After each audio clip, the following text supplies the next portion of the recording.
Hi guys! I was asked by two followers recently for some tips on learning Mandarin, so I put my mind together and I came up with these ideas that I want to share with you now. Tip number one is pronunciation. Pronunciation matters, especially in Mandarin.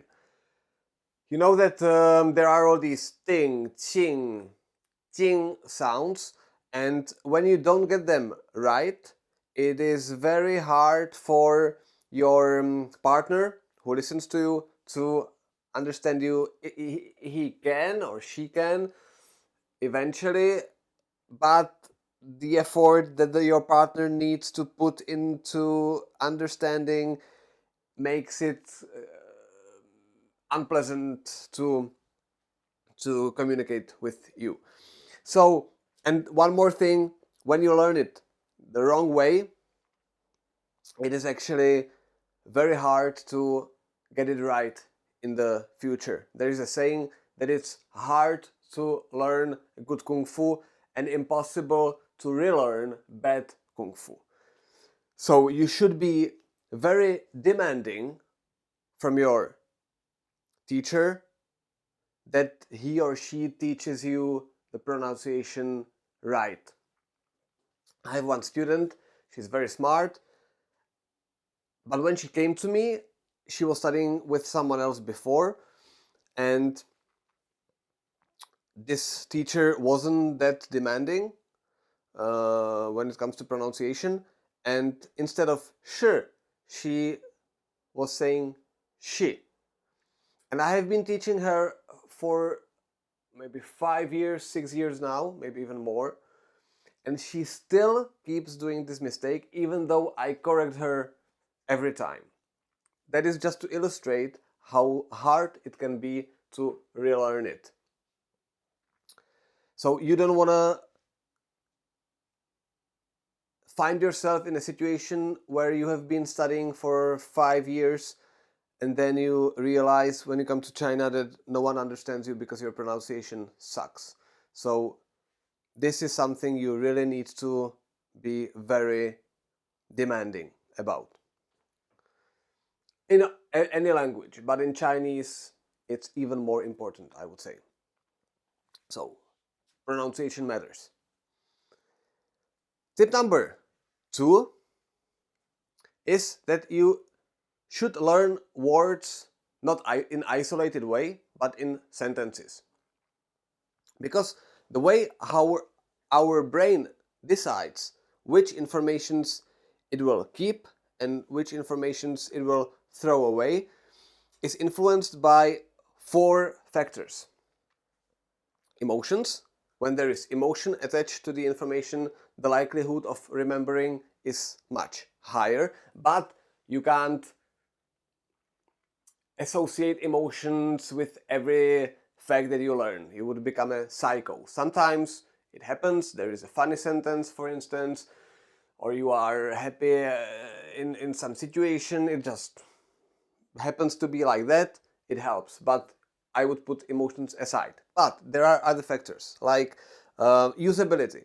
So when you've got an isolated word, like 厕所, toilet, it is usable. It's much more usable than space program or something like that for your everyday Chinese. But it's much better when you learn the sentence 厕所在哪里? Where is the toilet? Because our brain knows that this is something that it will probably need. It's much more usable than just an isolated word. So that is a factor of usability. Very important. Then there is a factor of connection to something else. When we learn an isolated fact, it's like we were floating on an ocean with nothing to hold on to, then we will sink and die. But when we've got something to hold on to, the likelihood of surviving on the ocean is much higher. The same applies to information. When it's an isolated fact with no connection to anything else, then it will just go away. That's why I'm giving you all these word lists with one common character, or that's why I create these word plays 我的妹妹每天都很美 where you can create, where you get these phonetic associations, phonetic connections. It's always good to have the information connected to something. And the factor number 4 that influences whether our brain decides to keep it or to throw it is repetition. And a lot of people overstress this repetition, and they keep just, repeating the word over and over and over. It's just isolated word and it's just repetition. It won't work. Repetition means that you need to encounter the word or the sentence in different situations so that our brain sees that, okay, I see it here, I see it there, it must be useful. So repetition also matters, but it needs to be repetition, not just robotic repetition, lifeless repetition, but smart repetition. And that brings us to my general advice number 3, and that is that your learning should be full of life. I mean, language is everywhere around us. Everything can be language if you want it to be. And by that I mean that you shouldn't isolate your learning only to opening a book and now I'm learning a language. For instance, when I wait for a tram, I ask myself, how would I say this in, before it was Chinese, now what? Now I would ask myself, how would I say this in German? And I challenge my brain to remember the word and to make the knowledge active, because it's completely different to be able to read something or to understand it when we hear it and to be able to actively say it. And a lot of people are focused on this passive knowledge, but they won't say a thing when it comes to the actual situation when they need to say something.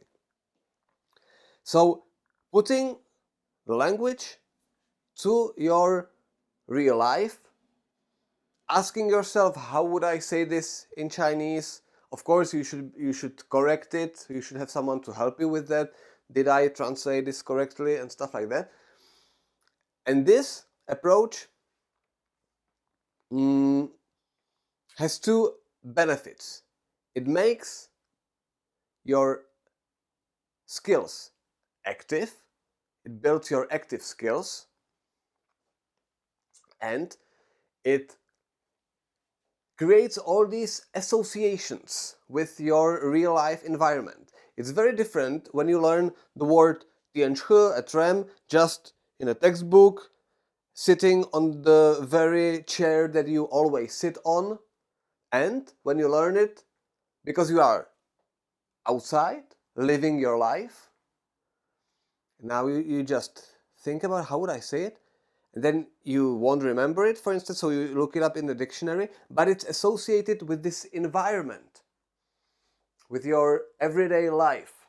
And only this word will be associated with this situation, with this moment, with this shining sun and the smell of coffee you are smelling from the bakery nearby.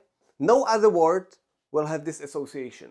And associations, as I said before, connection is something that is very crucial to our remembering. So, pronunciation,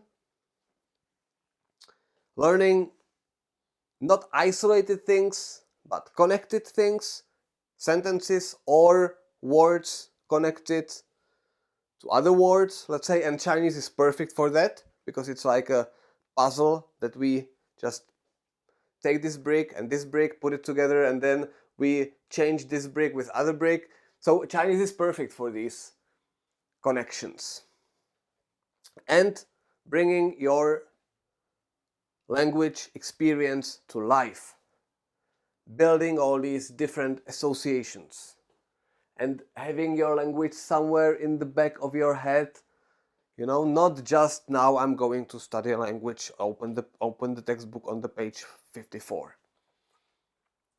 Okay, so these are my basic tips. Nothing too special about learning Chinese. I don't want to talk about learning characters at this moment. We can talk about it later. But these are tips that will help you with any language, and Chinese is one of them. Perfect. Hope it was useful. Please let me know what you think. I will appreciate any feedback because I put a lot of energy to making all these animations and videos, and it's a lot of effort. So every like from you or every message that you write me, it gives me the energy back, and it's a good it's like oil for my engine, so I appreciate it a lot. So yeah, have a nice day, and I will talk to you later. Bye.